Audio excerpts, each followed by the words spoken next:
you can have a clear heart with intense desire to see Master inside, with full faith, how long will past karmas hold you from meeting Shabd inside you? If you have a clear heart with intense desire to see Master inside you, with full faith, how long will past karmas hold you from meeting Shabd inside you? Not even 1 second. If you have intense desire to meet the Master inside, that means you're thinking of the Master. Intense desire without thinking of the Master has no meaning. If you have intense desire, when you have intense desire to see somebody, the picture of this person, the memory of that person comes up instantly, immediately. That is why when people want to meet the Master inside, they think some particular procedure is required to go and see the Master inside. Not at all. Just like you would remember a beloved in this physical world and think of the beloved inside, the same thing with the Master. If you have intense desire, remember the Master. Remember when you saw the Master. Remember if you had a conversation. And when you remember, Master is inside.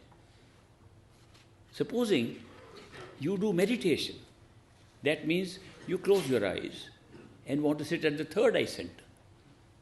Not outside, but inside. You sit inside and then have intense desire to see Master. What will happen?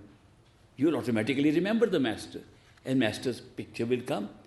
And exactly what the Master said earlier will come back in the memory. Then what will happen?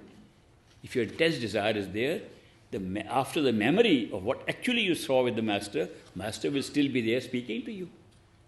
That means a continuation of something you saw physically, now you're remembering it and continuing in the head. Some people say, is that not imagination? Of course, it is. But what is imagination?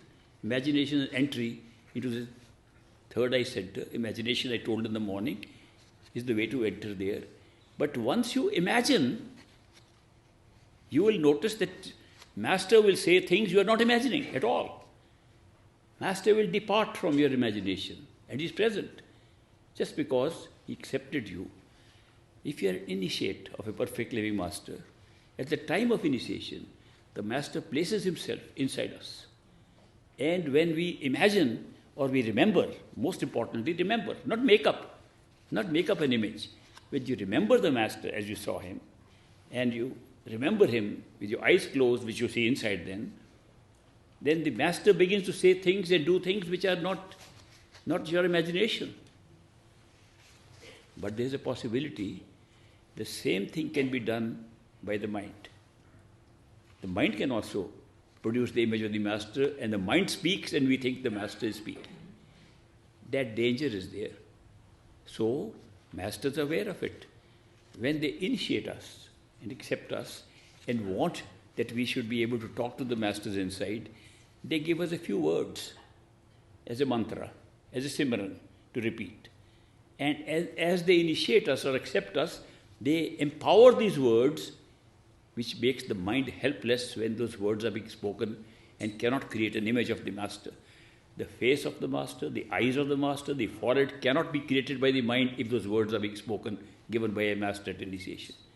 This is a safeguard, and especially given for that purpose, so that the mind cannot make up the image of the Master. Intense desire, remember the Master. Don't make up your own image. Remember the Master as you actually saw, which also brings the point that if you haven't seen the Master, you can't really have an image of the Master inside. It's something that you've actually seen in physical eyes, with physical eyes. Initiation has taken place at physical level, and then the Master has put himself in you. To remember the moment of initiation, to remember the moment you last met the Master. When you start from there, the Master will appear inside.